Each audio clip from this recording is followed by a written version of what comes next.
Then next morning I went to the office at the usual hour in my best clothes and with a deep band still on my hat.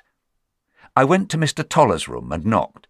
He said, "Come in," and after I had entered, "Can I do anything for you? What do you want?" Then I explained to him that I wished to leave at once. He said, "This seems sudden after 30 years' service." "Yes," I replied, "I have served you faithfully for 30 years, but things have changed, and I have now 300 a year of my own. I will pay something in lieu of notice, if you like, but I cannot go on being a clerk any more. I hope, Mr. Toller, you will not think that I speak with any impertinence to yourself or any immodesty, but I am really in the position of a private gentleman." He looked at me curiously, and as he did not say anything, I repeated, "I think I am in the position of a private gentleman." In the end, he let me go, and said very politely he was sorry to lose me. I said goodbye to the other clerks, even to those who had sometimes laughed at what they imagined to be my peculiarities. I gave the better of the two office boys a small present in money.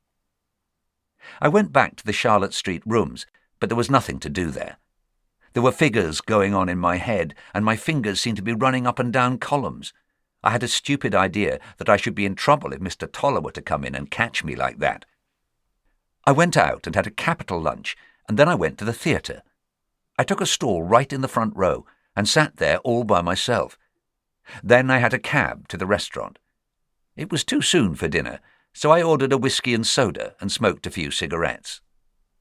The man at the table next me left the evening paper, in which I saw the advertisement of these farmhouse lodgings.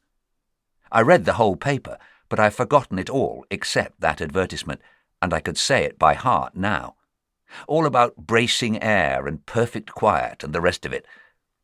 For dinner I had a bottle of champagne. The waiter handed me a list and asked which I would prefer. I waved the list away and said, "Give me the best." He smiled. He kept on smiling all through dinner until the end. Then he looked serious. He kept getting more serious. Then he brought two other men to look at me. They spoke to me, but I didn't want to talk. I think I fell asleep. I found myself in my rooms in Charlotte Street next morning, and my landlady gave me notice because she said I had come home beastly drunk. Then that advertisement flashed into my mind about the bracing air. I said, "I should have given you notice in any case. This is not a suitable place for a gentleman." June the 3rd. I am rather sorry that I wrote down the above. It seems so degrading. However, it was merely an act of ignorance and carelessness on my part, and besides, I am writing solely for myself. To myself I may own freely that I made a mistake, that I was not used to the wine, and that I had not fully gauged what the effects would be. The incident is disgusting, but I simply put it behind me and think no more about it. I pay here £2 10 a week for my 2 rooms and board. I take my meals, of course, by myself in the sitting-room. It would be rather cheaper if I took them with the family, but I do not care about that.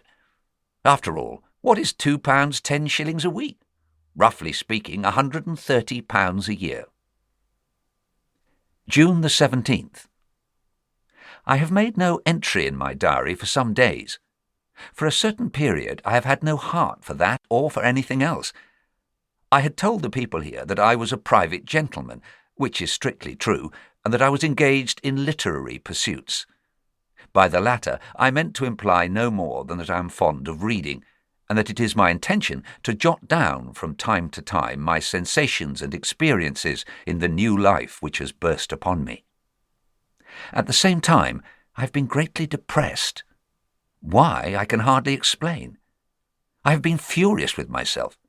Sitting in my own sitting-room with a gold-tipped cigarette between my fingers, I have been possessed, even though I recognized it as an absurdity, by a feeling that if Mr. Toller were to come in suddenly, I should get up and apologize.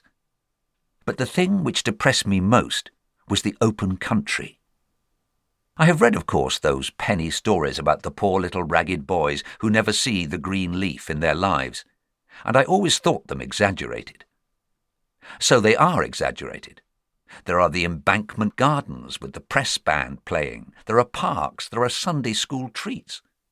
All these little ragged boys see.